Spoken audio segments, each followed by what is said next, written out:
a lot of black entertainers did that, especially if he was a black entertainer. You couldn't come out because there was a lot of them that was like in the closet, but we knew. You always know. Like if Luther did come out, we were like, nigga, we already knew what you was doing, man. Now get your Kentucky Fried Chicken eating ass and go in there and make another hit, man, so I can get my girl wet.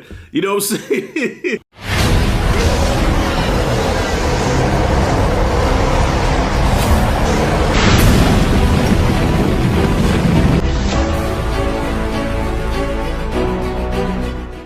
I gotta start out with this before I forget, because I've been promising my man for a minute. The intro, right? My new intro was done by none other than the very talented Q Reviews, man. He did my last few intros, but this one here really stands out. He put his ankle in this one, and people have been hitting me up, man. Who did your intro? Who did your intro? The intro's dope. All credit goes to Q Reviews, man. All I did was say, hey, can you turn me into the Hulk? And he did the rest, man. So yeah, Q Reviews. He also did for Big Rob Theory YouTube channel. He also did his intro too. So yeah, just give my man his flowers, man. Q, you did your thing on that one. And now to the review. All right, y'all. The time has finally come. I get to talk about my most anticipated documentary so far this year that came out last year, and that is Luther Never Too Much. So yeah, y'all, I was gonna go see this at the cinema at AMC, but I didn't feel like taking that drive, man. I was able to watch it, all right? And before you ask, Rashad, how'd you watch it? Mind your business, all right? Mind your business. Don't worry about how the fuck I watched it. I watched it, and I'm here to talk about it with you all today. So, Luther, Never Too Much, the documentary, chronicles the life of Luther, and pretty much it's more of a tribute to the man. You know what I mean? So, I was expecting a real in-depth documentary about the man as well as the performer and the singer and the musician.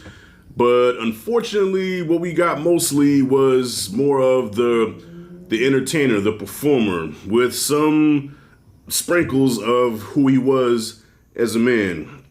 Okay? And I guess that's okay, because I think the filmmakers here and the people involved with this were really protective and careful of still protecting his image, even though he's gone. Rest in peace, Luther Vandross. He passed, man, he passed a while ago, man. I forgot when he died.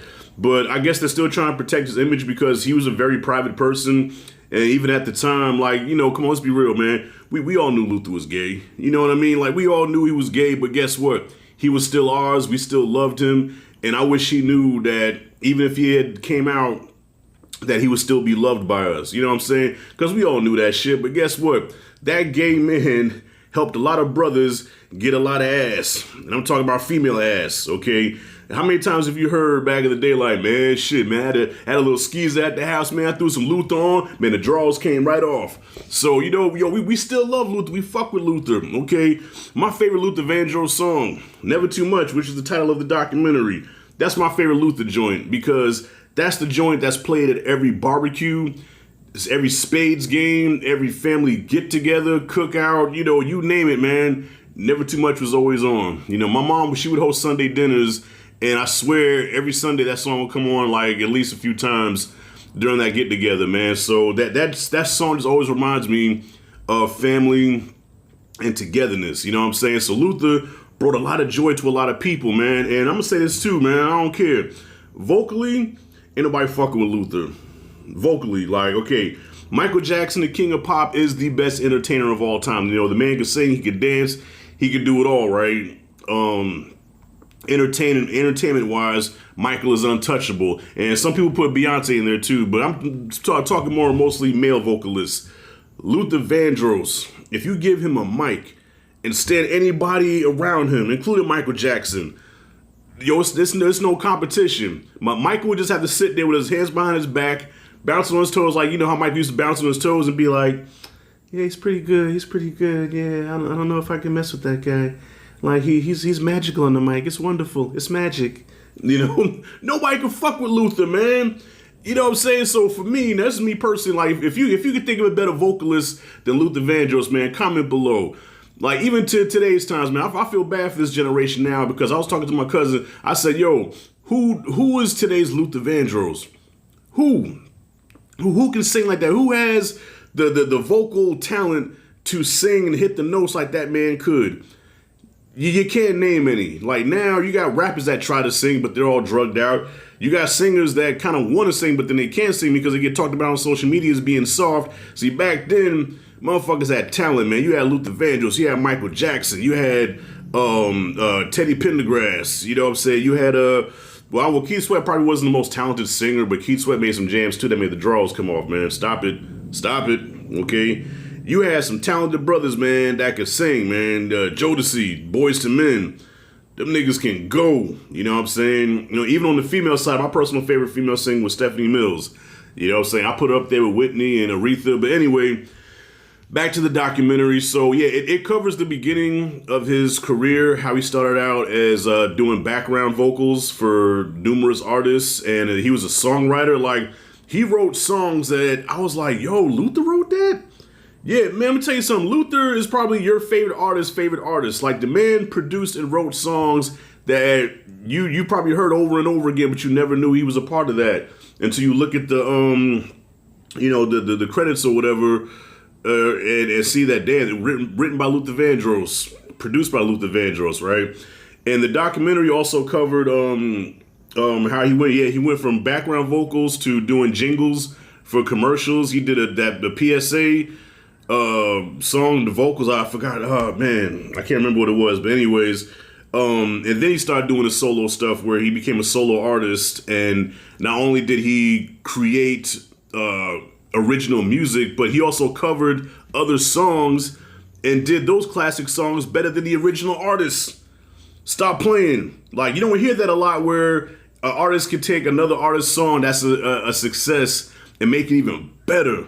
That was Luther Vandross. And also covered the fact that because of his appearance, because Luther, he went through weight gain, weight loss, where he was either real skinny or really big, and he was diabetic. So because of his look, because he didn't have that real pop star look that the 80s were known for at the time, he didn't get the he didn't have the crossover appeal like a Michael Jackson or a Lionel Richie. You know what I'm saying? Them light skinned brothers. You know what I'm saying? Back then, light skin was in. Now light skins played out. Ain't that some shit? That's why I only got 4K subscribers.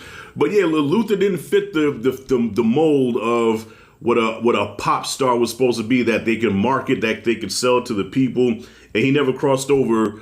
But that's okay. He don't need a crossover, because like your boy said in the 5 Heartbeats, JT, he said crossover ain't nothing but a double cross. You know, once you lose your black fans, you never get them back.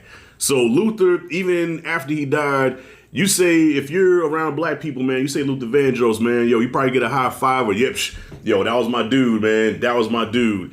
You know, and Michael, he's loved all over, you know, but it's like something about when we claim you, you're forever ours. You know, Michael went through a stint where he really wasn't ours anymore, and he kind of felt betrayed by that. But now that he's gone, now we kind of took him back again. You know, okay, bro, you back invited to the cookout. But Michael went through a time where he wasn't so much invited to the cookout. So yeah, this documentary covered all of that. The racism in the music industry, how he didn't get treated the same as white artists, and also he was nominated for 9 Grammys before he won his first one. And I'm like, dude, who's winning over Luther Vandross in the music category?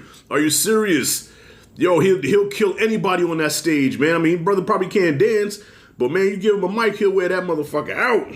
Okay, so yo, not to ramble on, this was a good watch. Like I said, didn't really go into who he was really as a person, but I think that was really to protect his image. But they did touch on the fact that he was lonely and he was afraid of coming out because he was afraid of what his fans, he didn't want to let his fans down. His fans were everything to him, and he didn't want to let them down and ruin his career by coming out. And a lot of black entertainers did that, especially if he was a black entertainer. You couldn't come out because there was a lot of them that was like in the closet, but you know, we knew. You always know. Like if Luther did come out, we were like, nigga, we already knew what you was doing, man. Now get your Kentucky Fried Chicken eating ass and go in there and make another hit, man, so I can get my girl wet.